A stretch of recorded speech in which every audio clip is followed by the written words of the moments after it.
Улуттар уюмунда Кыргызстан Кытайдын Шинжаңдагы саясатын колдоп чыкты. Бишкек Бейжиңдин чөлкөмдөгү коопсуздук чараларын жактаган Орусия, Мьянма жана Беларусь сыяктуу 54 мамлекеттин билдирүүсүнө кошулду. Эл аралык укук коргоо уюмдары жана көпчүлүк батыш өлкөлөрү Шинжаңда уйгур, кыргыз жана казактар сыяктуу мусулман азчылыктардын укугу одоно бузулуп жатканын тынымсыз билдирип келишет. Теманы Куат Касымбеков улантат. Кытайдын Шинжаңдагы коопсуздук чараларын жактаган 54 мамлекеттин биргелешкен билдирүүсүн Беларустун Бириккен Улуттар уюмундагы өкүлү Валентин Рыбаков 29 октябрда башкы ассамблеянын 3-комитетинин жыйынында ук берди.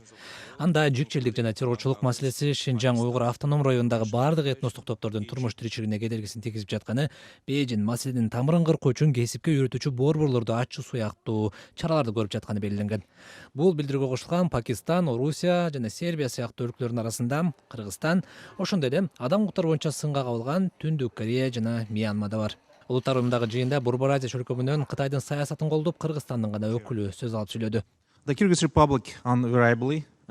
Кыргыз Республикасы Шинжаң уйгур автоном районунун маселелерин түздөн-түз Кытайдын ички иши деп санайт жана Кытай өкмөтүнүн маданияттын көп түрдүүлүгүн жана Шинжаңдагы бардык улуттардын диний эркиндигин сактоо аракеттерин баалайт. Шинжаңдын коопсуздугун, туруктуулугун жана өнүгүүсүн камсыз кылуу боюнча Кытай тарабынан көрүлгөн чараларды колдойт. 3-комитеттин адам укуктары боюнча ушул эле жыйынында Германия, Жапония, AQSh жана Британия сыяктуу 23 мамлекет Кытайдын Шинжаңдагы чараларына тынчсыздануусун билдиришкен.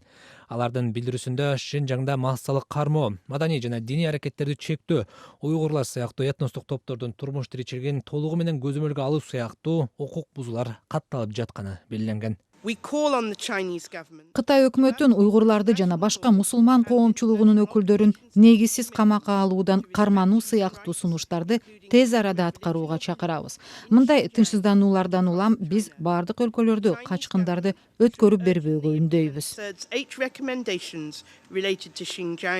Кытайдын Борбор Азиянын 3 өлкөсү менен чектешкен Шинжаң районунда уйгур, кыргыз жана казактар сыяктуу мусулман коомчулугунун өкүлдөрүнүн эркиндиги чектелип, укугу одоно бузулуп жатканы кабарланып келет. Эл аралык уюмдар кеминде 1 миллион уйгур саясий лагерлерде негизсиз кармалып турганын билдиришкен. Казакстанга келип отурукташкан кытайлык казактар соңку 2 жыл ичинде Шинжаңда калган жакындарын лагерлерден бошотуп берүү өтүнүчү менен бир нече жолу казак бийлигине кайрылышкан. Былтыр Кыргызстандагы кытайлык кыргыздардын өкүлдөрү да арыз муңдарын айтып чыгышкан.